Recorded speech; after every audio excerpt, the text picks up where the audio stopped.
Hey, good morning, folks. I think it would be quite pretentious of me to title a video Lessons in Rigging. So, what I'll probably use as my title for this segment is Avoiding Pitfalls in Rigging.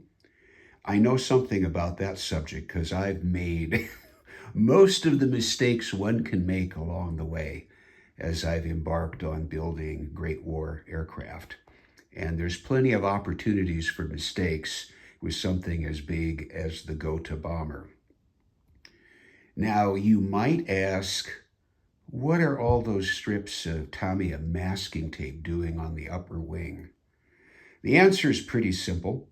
They are basically holding the line, the rigging line, that I've already secured on the underside of the top wing, and then I've flipped it over and taped it to the top side. Why? Because you can't have that line in the way when you're putting in the cross bracing. And you might say, well, why'd you put the line in the first place? The answer is, for me, it's easier to rig a biplane by starting with the top wing and securing the lines to the underside, making sure everything is secure, whether one uses anchor points or turnbuckles or just attaches them to some point on the underside of the wing. But then, of course, that line is going to be dangling through when you insert the top wing, and God forbid if you get any of those lines caught in the struts, or when you're now doing the cross bracing. And I have finished the cross bracing. You can probably see it there on that side. So I've taken the tape off. So the lines are now dangling. The cross bracing, I used the generic flat bracing wire from SBS models. I find that it works better or more effective for me on cross bracing, where I find it very hard to secure endpoints around those struts. I could have drilled more holes, but there would probably have been a good chance of forgetting which hole was which, and there would have been even more lines dangling down. You got that? Well, that's just the way things go when I do it. So the cross bracing is in, and I have got the diagonals now on the wing struts in place. I have learned from experience, I don't care what it says about using CA glue, I'm going to wait longer than necessary to make sure all of that is secure and in place before I put the cross piece in. And then I will be done with that, at least as far as the wing struts. However, I forgot that the struts that go from the nacelles up to the top of the wing, underside of the top wing, they also require that cross bracing.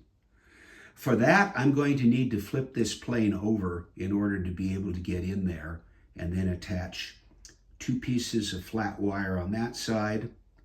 I don't think that's going to be that big a deal, but it's going to be tricky on the inside. It just is not a lot of room to work, but there'll be a little bit more when the plane is upside down. So, my goal today is, all I'm going to do today for the rest of the day is put those three pieces of cross bracing, one here, one there, crossing the other way, one there. I'm not even going to attempt today to do the same with the cross bracing on the nacelle struts. I just see that there's a potential for disaster there, and just not going to happen today. So that means 3 more lines here, pieces of wire, then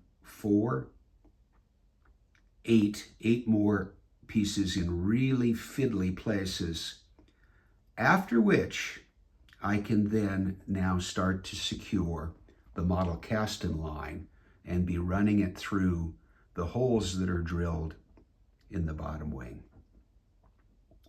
Yeah. All that being said, I'm not sure if this is any more mind-numbing than putting together armored vehicle tracks link by link by link, or rigging a model sailing ship, or putting 6,000 pieces of PE on a model warship. Yeah, they've all got their issues, and this is the this is the cross I bear. But it'll get done. I just have to pace myself. I'll be happy to get that tape off. This is what the left wing looked like the other day when I was putting in those cross braces. So I know I can get it done. And when all of the rigging is done, then I go back in and touch up the bottoms of the struts and clean up any lingering mess that I will have certainly made. Okay, that's the plan. Wish me luck. I could use all of that and more. Thanks for watching.